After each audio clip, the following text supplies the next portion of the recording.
RD. Sharma solution हम class 12th का देख रहे हैं। एक चैप्टर है 18 मैक्सिमा एंड मिनिमा। एक्सरसाइज है 18.5। Show that the height of the cylinder of maximum volume that can be inscribed in a sphere of radius R is. तो एक ये आपका राइट सिलेंडर हो गया। इस सिलेंडर पे ये सिलेंडर जाएगा आपके स्फीयर के अंदर। तो मैं स्फीयर बनाने की कोशिश करता हूँ। आपको पता है मेरी ड्राइंग कैसी है, तो बस इमेजिन करिएगा कि ये क्या बन रहा है। कुछ अलग ही बन गया, लेकिन इसको समझिए कैसे बन रहा है। यहाँ पर इन्होंने कहा रेडियस जो होगा, मतलब यहाँ पर ये सेंटर अगर मैं मान लूँ इस बड़े आपके स्फीयर का, यहाँ से ज्वाइन करेंगे तो ये कैपिटल आर होगी। ठीक, अब इसका भी एक रेडियस होगा। तो हम क्या कहते हैं कि जो रेडियस है हम ले रहे हैं सिलेंडर का, तो सिलेंडर का रेडियस हम ले लेते हैं आर और इसकी हाइट ले लेते हैं हम स्मॉल एच। तो ये रेडियस हो जाएगा इसका, क्योंकि इसका भी एक सर्कुलर बेस और अपर तो होता ही होता है। ये आर हो गया। अब ये कितना होगा, देखिए यहाँ से लेकर यहाँ तक कितना है एच, पूरा यहाँ से यहाँ तक हाइट है आपके सिलेंडर की। लेकिन ये कितना हुआ h/2, हाफ दिख रहा है आपको। तो अब ये ट्रायंगल को देखिए ध्यान से, ये हो गया, ये हो गया, ये हो गया। ये आपका स्मॉल आर है, ये कैपिटल आर है और ये आपका h/2 है। तो इससे हम ये तो 90 डिग्री दिख रहा है आपको। यहाँ से हम पाइथागोरस थ्योरम बनाएंगे। पाइथागोरस थ्योरम क्या हुआ, इसी से दूसरी चीज जो बन रही है वो है कैपिटल आर स्क्वायर, मतलब जो हाइपोटेन्यूज स्क्वायर होता है वो बेस और ऑल्टीट्यूड के स्क्वायर के बराबर होता है जोड़ के। तो हम इसको कर देते हैं आर स्क्वायर प्लस h/2 का होल स्क्वायर हो गया h²/4।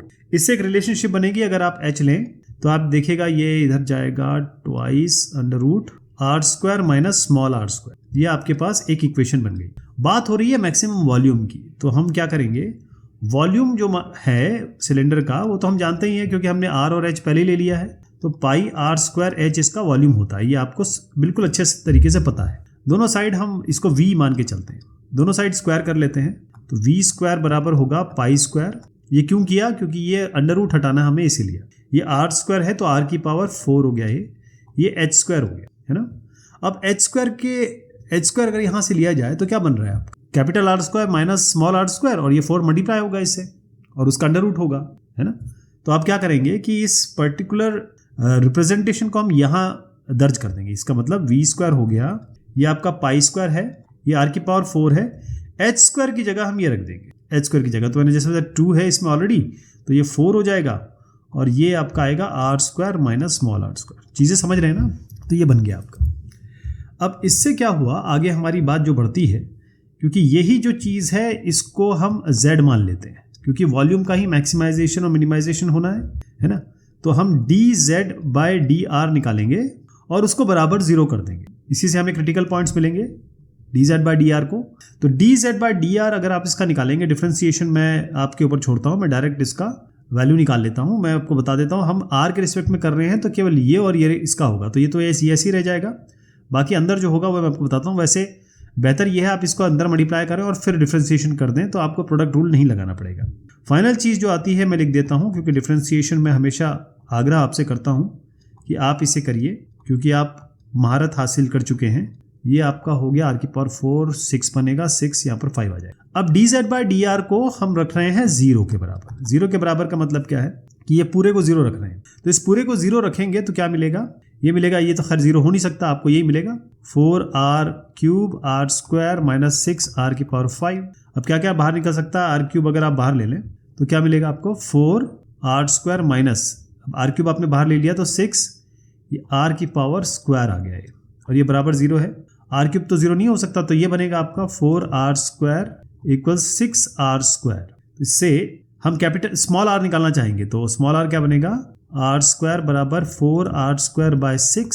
तो इसका रूट ले लेते हैं यहाँ पे, तो ये हो जाएगा 2, कैपिटल R ऊपर हो गया और ये अंडर√6 ही रहने दीजिए इसको। तो देखिए आपके पास एक चीज़ आ गई, small r = twice of r/√6। यहाँ तक ठीक है ना। अब इसको उठा के आप इसमें रखिए, आपको मान लीजिए ये 2 मिला सेकंड नंबर का, इसको उठा के आप इसमें रख दीजिए। तो क्या हाइट क्या मिल जाएगी, ये हमारा 3rd हो गया। 4th हमने किया dz/dr निकाला, फिर इसको 0 कर दिया। अब 5th स्टेप जो हमारा आ रहा है वो है, हम इसको रिप्लेस कर रहे हैं दूसरे को पहले में, यानी h बराबर ट्वाइस, ये अंडर रूट है, r² तो यही है, ये यहाँ पर इसका स्क्वायर, क्योंकि ऑलरेडी अपने पास स्क्वायर था ही, तो डायरेक्ट वैल्यू लिख देते हैं इसमें, है ना। हमारे पास ये था -4r² बाय 6, ये आपको ऑलरेडी पता है। यहाँ से आपको हाइट जो मिलेगी वो बनेगी 2r/√3। अब दूसरी चीज़ एक और चेक करनी है हमें, ये तो हाइट मिल गया, हमें रेडियस भी मिल गया, यहाँ पर हम आंसर में ले आए, यही आंसर है आपका। लेकिन एक स्टेप और बनता है इसमें, वो होता है dz/dr जो आपका है, यानी छठवां अगर मैं स्टेप बताऊँ तो d2z/dr² करना पड़ेगा। अब इसका डिफ्रेंसिएशन आप कर लेंगे, मुझे पूरा यकीन है आप इसे कर लेंगे। तो ये 4π² 12r² माइनस 30 स्मॉल r⁴ आएगा। और अब इसको देखेंगे आप, ये जब इसमें आप वैल्यू आपको डालनी है तो r की वैल्यू डलेगी इसमें, है ना। पहले तो आपको ये परिवर्तित करना पड़ेगा, स्मॉल r को आप कैपिटल R के रिस्पेक्ट में डालेंगे, यानी कि इस यहाँ पर आप डालेंगे स्मॉल r को 2r/√6। जब ये आप रखेंगे और d2z/dr² वैल्यू निकालेंगे तो आपकी आएगी 4π²। अंदर की वैल्यू बता देता हूँ आपको, ये आएगी -16r⁴/3। और आप देखें ये पॉजिटिव, ये सब पॉजिटिव, ये भी पॉजिटिव, नेगेटिव आ गया। नेगेटिव का मतलब क्या होता है? नेगेटिव का मतलब ये है यानी कि less than zero. Less than zero का मतलब मैक्सिमाइजेशन, और मैक्सिमाइज हम किसको कर रहे हैं? वॉल्यूम को। इसीलिए जो h आया है आपका वो 2, आपको हाइट बतानी है ना, तो हाइट तो आपने ऑलरेडी निकाल चुके थे अगर आपको याद होगा। तो h आपका ये 2r/3 है, तो 2r/3 ये इसका उत्तर हो गया। अब ये होगा कैसे, क्या क्या आपको स्टेप अपनाने पड़ेंगे, मैंने तो आपको 1 2 3 ऐसे करके स्टेप करके बताए। लेकिन इसमें ये अगर आप बना देते हैं, ये सबसे इंपॉर्टेंट इक्वेशन है। अगर आप डायग्राम बना के ये इक्वेशन बना देते हैं तो मुझे नहीं लगता कि आपको कोई भी परेशानी आने वाली है। बाकी चीज़ आप ऑलरेडी जानते हैं। Rectangle is inscribed in a semi circle of radius r with one of its sides on diameter of semi circle. Find the dimension of the rectangle so that it's area is maximum. Find also the area.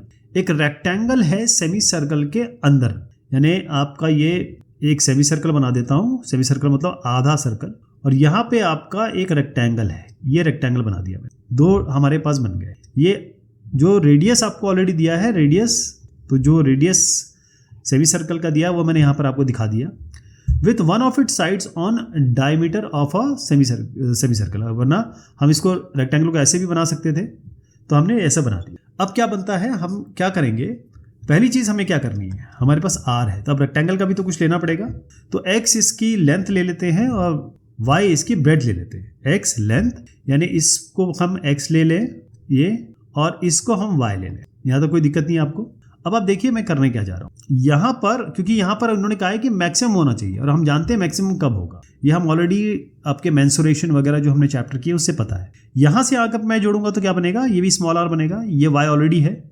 x क्या होगा, x यहाँ से यहाँ तक पूरा x है, और मैंने मिड से लिया है तो ये x/2 हो गया। तो ट्राइंगल देखिए, दोबारा समझिए, ये ट्राइंगल जो बन रहा है यहाँ, ये y है, ये आपका x/2 है, और ये आपका रेडियस r है। तो पहला जो है उसमें हमने x और y को लेंथ एंड ब्रेड्थ दे लिया, ये लेंथ है ये ब्रेड्थ है। और यहाँ पर हमारा जो इक्वेशन बनती है यहाँ से वो है r² = y², ये वाला, प्लस x/2 का होल स्क्वायर यानी x²/4।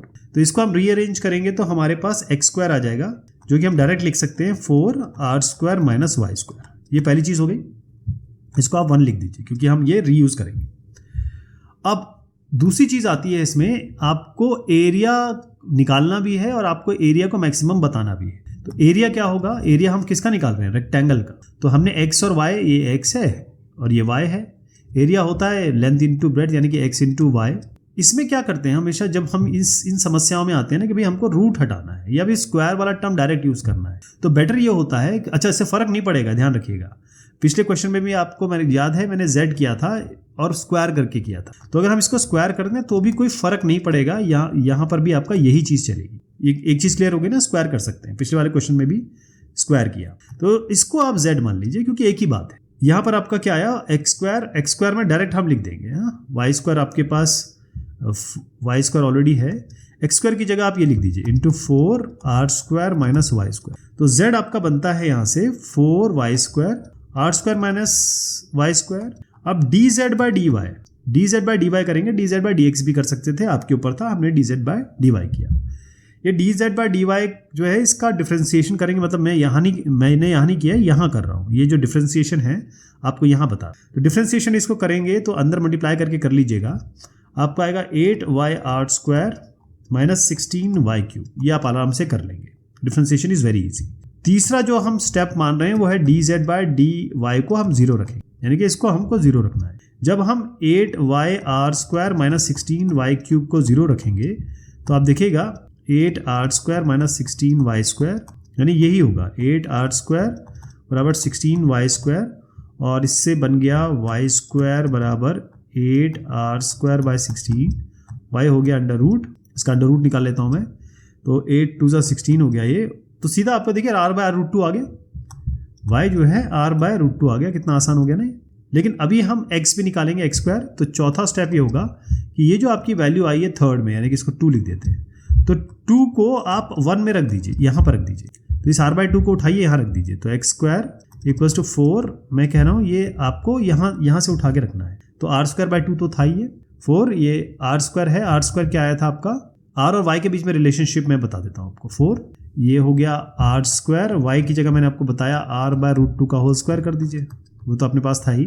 तो इससे आपको x की वैल्यू मिल जाएगी r√2, ये आप कर लेंगे ना आराम से, r√2 आ गया। पांचवा स्टेप है आपका dz/dy तो निकाल लिया, d2z/dy2 निकालेंगे, यानी ये जो आपका ये वाला एक्सप्रेशन है इसका डबल डिफरेंशिएशन होगा। तो इसका डबल डिफरेंशिएशन कर दूं मैं, इसी का डबल डिफरेंशिएशन करके यहाँ लिख रहा हूँ। वो हो गया आपका 8, क्योंकि y के रिस्पेक्ट में कर रहे हैं, 8r² आ गया माइनस 48y² आ गया। अब यहाँ पर x को r नहीं y को रिप्लेस कर दीजिए आप r/√2 से। जैसे आप यहाँ पर y को r/√2 डालेंगे तो आपकी फाइनल वैल्यू आएगी -16r²। ये तो पॉजिटिव रहेगा, लेकिन ये नेगेटिव है, इसका मतलब ये आपका मैक्सिमाइज हो रहा है। और मैक्सिमाइज क्या हो रहा है, ये z क्या दिया था आपको याद है, एरिया है, तो एरिया मैक्सिमाइज भी हो गया। ठीक, तो x आपका वैल्यू आई है r√2, y आपकी वैल्यू आएगी r/√2, और अब छठवां स्टेप होता है इसमें एरिया निकालने का। तो एरिया निकालना है तो आप क्या करेंगे, x × y, इसको यहाँ रखिए, इसको यहाँ रखिए, मल्टीप्लाई करिए, आपका आएगा r²। √2 कैंसिल हो जाएगा, r² आ जाएगा। तो एरिया आपका आ गया, जो आप कह रहे हैं कि मैक्सिमम है, वो r² आ गया। अब जो मैंने आपको बताया स्टेप बाय स्टेप एक एक करके, वो आप यहाँ से रेफ़र करेंगे। अगर आप खुद कर रहे हैं, अगर कहीं आप अटकते हैं या फंसते हैं, तो आप मेरी बातों का और इस रेफरेंस का उपयोग कर सकते हैं। नेक्स्ट है prove that the conical tent of a given capacity will require the least amount of canvas when the height is √2 times the radius of the base. इसमें आपको कोन के सारे फॉर्मूले पते होने चाहिए। कोन क्या होता है, आइसक्रीम खाते हैं ना, या बर्थडे के दिन अपने सर पे कैप पहनते हैं, पहनाते हैं, वो है ये। अब इसका तो बिल्कुल सेम चीज़ें हैं। अब देखिए, अब अगर हम रेडियस वगैरह मान लेते हैं, हाइट मान लेते हैं, तो ये आपका यहाँ से यहाँ तक रेडियस हो गया, यहाँ से यहाँ तक आपकी हाइट हो गई, ये रेडियस हो गया, ये हाइट हो गई, ये स्लैंट हाइट हो गई, इसको कैपिटल L मान लो आप, है ना।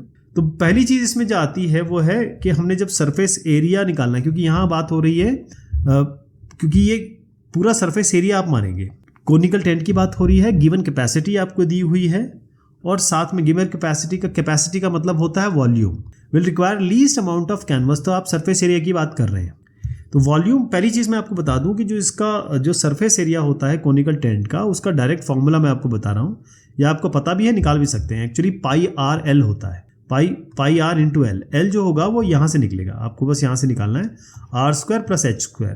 तो L क्या होगा, L बनेगा r² + h² का रूट, और लिख देता हूँ πr/l, पाई इंटू आर। अभी आपको बताया मैंने स्लैंट हाइट कैसे निकलेगी, h² और r² के एडिशन और अंडर रूट से।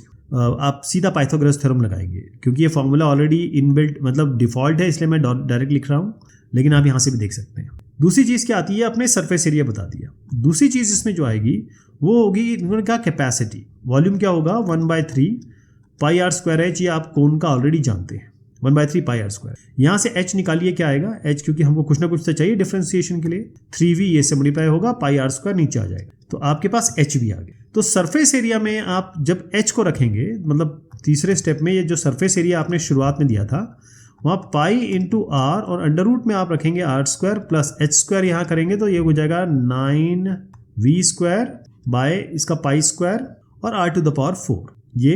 तो इसमें आपको s मिल गया। इसको मैं थोड़ा रिजॉल्व कर देता हूँ, या आप भी रिजॉल्व कर सकते हैं आराम से। फाइनल इसका एक्सप्रेशन जो ये बनेगा वो ये बनेगा। ये इसलिए लिख रहा हूँ क्योंकि ये बहुत ही बेसिक चीज़ है जो आपको ऑलरेडी आनी चाहिए, पाई स्क्वायर आर की power 6 plus 9v to the power 6, ऐसे कुछ बन जाएगा ये। हाँ, 9v टू द पावर 6 हो गया ये, पाई आर की पावर 6, ये आपका सरफेस एरिया आ गया। अब हम क्या करेंगे, चौथा स्टेप होता है ds बाय डी आर, यानी कि इसका डिफ्रेंसिएशन करेंगे आर के रिस्पेक्ट में, इसीलिए तो हमने हाइट को यहाँ रिप्लेस किया है। यानी ds बाय डी आर जब आप निकालेंगे तो आप देखेंगे कि आपको डिफ्रेंसिएशन इसका करना है, और फाइनल में जो डिफ्रेंसिएशन आएगा वो थोड़ा सा आपको मेहनत करनी पड़ेगी। 1/r ये इस तरीके से आएगा, 6 pi square R to the power 5, नीचे है ट्वाइस अंडर रूट, ये अंदर की तरफ है पाई स्क्वायर आर की power 6 plus 9v to the power 6, और फिर माइनस में आएगा under root pi square R की power 6 plus 9v to the power 6 by R square. इसका डिफ्रेंसिएशन हो गया, आपने इसका डिफ्रेंसिएशन कर दिया। अब पांचवें स्टेप में अब ds बाय डी आर को बराबर 0 रख देंगे, क्योंकि यही होता है। अगर आप 0 रखेंगे तो ये इक्वेट हो जाएगा, इक्वेट में आप क्रॉस मल्टीप्लाई करेंगे, ये तो रूट वैसे ही आपको लग रहा है हट जाएगा। तो मैं आपको फाइनल एक्सप्रेशन बता देता हूँ, जो बनेगा वो बनेगा 2 pi square R to the power 6 बराबर 9v टू द पावर 6, ये बन गया। अब इसमें हम क्या करेंगे, ये हमारा आया है ds बाय डी आर को 0 रख के, लेकिन हम कैसे करेंगे, ये हमको r तो या h तो रखना पड़ेगा इसमें, है ना। लेकिन हम क्या करेंगे, इस वॉल्यूम की जगह 1/3 पाई आर स्क्वायर रख देंगे, ये वाला रखना है हमें। जब हम वॉल्यूम की जगह 1/3 पाई आर स्क्वायर एच रखेंगे, इसकी जगह मैं 1/3 पाई आर स्क्वायर एच रखूंगा, और ये 9v टू द पावर 6 है। ठीक, ये 6 है कि स्क्वायर है, ये स्क्वायर है जी, ये आपका जो चला आ रहा है ना, क्योंकि यहाँ हमको v स्क्वायर है, ये 6 कैसे आएगा, मुझे नहीं लगता, स्क्वायर है, ये भी स्क्वायर है, स्क्वायर है। एक छोटी सी मिस्टेक थी जिसको मैंने ठीक कर दिया। तो बेसिकली यहाँ पर जब आप इक्वेट करेंगे 1/3 पाई आर स्क्वायर से रिप्लेस करेंगे, तो फाइनल आएगा आपका 2 pi square R to the power 6, ये तो सही चल रहा है, पाई स्क्वायर, क्योंकि 3 3 से 9 हो गया, और क्योंकि इस जगह कैंसिलेशन आप करेंगे और ये स्क्वायर होगा तो ये 9 बनेगा, तो 9 वैसे भी कैंसिल हो गया, सबका स्क्वायर करके लिख दीजिए, pi square R to the power 4 H square. यहाँ तक ठीक है। तो हाइट कितनी आ रही है यहाँ से, ये सब कैंसिलेशन करके आप देखेंगे हाइट आपकी √2r आ जा रही है, हाइट बन गई इससे। जैसे ही आपकी हाइट बनती है, क्योंकि इन्होंने कहा क्या आपको, क्या निकालने के लिए कहा क्या है, क्या चीज़ बताइए, prove that the conical tent then require least amount of canvas when the height is √2 times the radius. तो हाइट और √2 टाइम्स आपने कर दिया, तो आपको लीस्ट या मैक्सिमम निकालने की आवश्यकता होगी, दिखाने की ज़रूरत होगी। तो बस थोड़ी सी मेहनत आपको करनी पड़ेगी।